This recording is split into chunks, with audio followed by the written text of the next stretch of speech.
The market drops and then pops as the bulls hold support. Is it all-time highs on Fed Day? This is Invest with Jacob.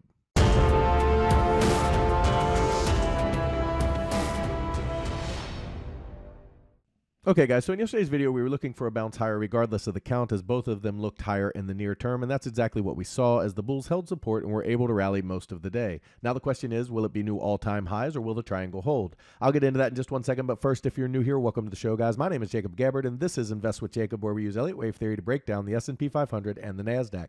I highly encourage you to hit that subscribe button down below so that you can get our daily S&P updates, our trade setups, and our buy alerts. All right, guys, a housekeeping note before I jump into the charts. I am out Thursday and Friday, so this will be my last video of the week. I will be back next week as normal, but I will be out Thursday and Friday. Now, let's jump into the chart and take a look. Okay, guys, so here we are on the 1-hour futures chart for the S&P 500. And in yesterday's video, we talked about this move up on Monday being a potential 1-2 setup for a breakout to the upside to all-time highs, or the start of this C leg higher in the triangle, and then you'd have DE and then a breakdown from there. So we got the bounce we were looking for. Now the question is it this C leg of C, or is it this wave 3 of C to the upside? So let's look at the two counts separately because they're a little confusing as I say them. The first count would be the bullish count. So off of this low, we'd be pushing up in a 1 of C, 2 of C, and then this would be 3 of C, which would target about 52.75 or so. Look for a pullback and then another move up toward 5,300, one more pullback, and then the 53.50 area overall. That would be the bullish count that we're looking for, this 5,300 to 5,400 area in a 5-wave move to complete wave 5 and the move up off of the October lows. Now, if they by chance have topped and we are in the triangle, in that case, this would be A, B, and C for the C leg up. You'd look for the D leg down, and then E up, and then a failure to the downside where they break through support, ultimately the blue box down below, and then continue from there. So pretty much this high right here from last Thursday, the 14th, this high at 52.53 is a key level for the triangle. If they break above that, it's very likely we're on our way toward that 53.50 to 5,400 area. If they can hold the trend line and hold below that number, then we'd be looking for them to push down in the D leg. Remember, that will be a 3-wave move, and then E, and then the breakdown. Over on the Nasdaq.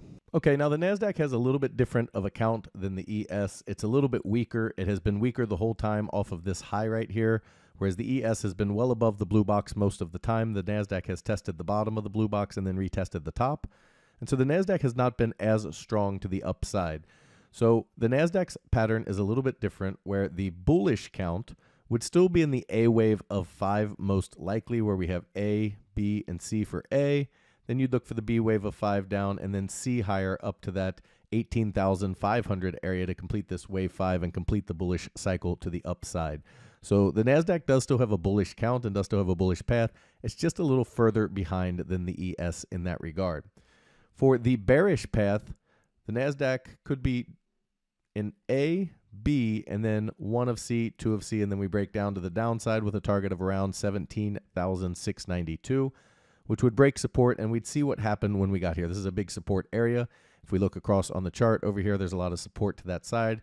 If they can bounce, then we can see a high before we break down. But if they can break this support directly, then that would lead to some direct selling and some acceleration on the Nasdaq. So Nasdaq has a little bit more work to do than ES. Its bullish count still needs to complete the A wave in most cases.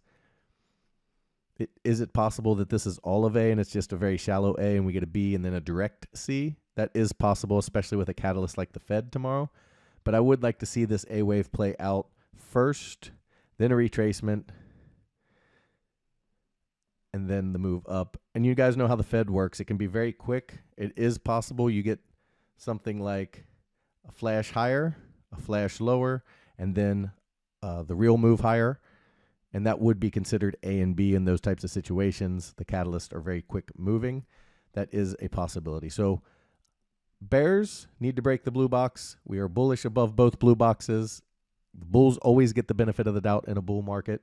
So we are looking for that bull count. However, if this blue box breaks, if the bears are able to follow through, then we would look for a breakdown to 17,692 and see what happens from there. Guys, if you love the information I put out in these videos and you want real-time market updates from me, you need to check out investwithjacob.com. There's a link down in the description. Go ahead and click that link. It will take you right over to the website. Once you're there, check out our membership plans area. We have 2 incredible monthly plans that both come with a 7-day free trial, and this is because I want you to get in there. I want you to make sure you love it, become part of the trading team, see how we trade, interact with PT and I in the group, and make sure it's for you before you ever spend a penny. You can cancel at any time. You literally have nothing to lose by checking us out. We also have our education material. We're working on our Advanced Elliott Wave course. We have most of it done, and all of our members have access to this right now. You have your introduction, your advanced fib levels, your diagonals, your double and triple threes, your flats, triangles, trading Elliott Wave. All of this stuff is the complex stuff in the market that confuses people. This gives you a clear understanding of how the market works. And as you can see on the screen, our users are really loving it and using it to make money already. Now, if this is too much for you or too advanced, or you're just getting into Elliott Wave, we also have our Elliott Wave for Beginners online course. This course is helping real traders make real money and finally understand the market in a way that makes sense. It can be very confusing when good news makes the market go down and bad news makes the market go up. And this is because Elliott knew the news cycles were garbage and they didn't matter. He knew that key levels did, and he knew what happened when key levels broke and when key levels held, and that gives you a huge advantage over the rest of the market. This course is 25 videos in 3 parts. The introduction, where we go through your expectations, your mindset, the KISS method and why it works. The chart setup and tools. We give you every single tool you need to use along with Elliott Wave Theory and why to use it and how to use it. And we have our Elliott Wave for Beginners area where we go through each of the waves, all of their parameters, how to measure them, how to understand when they're working, when they're failing, what the key levels are, how to use those key levels, and how to understand the market in a way that makes sense. The really cool thing about both courses, the advanced and the beginners course, is they are both included in both of our monthly rooms. So if you don't want to pay the $67, you can simply become a member, get all of the added benefits of being a member, as well as the educational material. In our first room, the Invest with Jacob room, you get all of my real-time market updates, all of my buy and sell alerts, all of your Elliott Wave questions answered, a midday video where I answer all of your questions, whether they're Elliott Wave or not, and we go over the charts and what counts and what to expect. And you also get the training material. You just saw we trade the SPY and the QQQ, and we swing and day trade. So we do trade quite often in my room. Now, if you're looking for futures trading, individual stocks, income trading, and advanced training, you need to check out PT's Throne Room. In there, you get everything you get in the Invest with Jacob room, as well as individual stocks, futures trading, PT's income trading that's killing the market, as well as his advanced training where he uses his reduced risk binary method to absolutely crush the market. He gets you in at a cheap price and gets you big multiples on your money, and it's how he structures that trade that's so unique. Something you really have to see to understand, and that's another reason we give you that 7-day free trial. He also started a challenge account where he put $4,000 into an account, trading mini ES futures, showing you how to build a small account into a large retirement or savings account. Guys, we'd love to have you in these rooms so we can all make money together. Key takeaways for today: as long as we're over that blue box, we are bullish. The bulls are in control of the market. This is a bull market. They get the benefit of the doubt. Now, we are in 2 potential counts, one being the triangle. We stop here and come back down in D and E and break down. The second being the direct breakout where we go to new all-time highs in this C leg up, where the next target would be the 5275 area, followed by 5303, and then ultimately 5350 to 5400. Over on the Nasdaq, a little bit weaker of up chart. Nasdaq is showing weakness. They can still complete their move up with a move up in A, a pullback in B, and then C up to that 18500 area. However, if they break down through this blue box, they have broken support, and the bulls are issued a major warning. For me, guys, it's the weekend. It's March Madness. It is the NCAA basketball tournament. Have an awesome weekend. Cheer for your team. Have a drink. Hang out with your family. Enjoy the weather. And I will talk to you next week.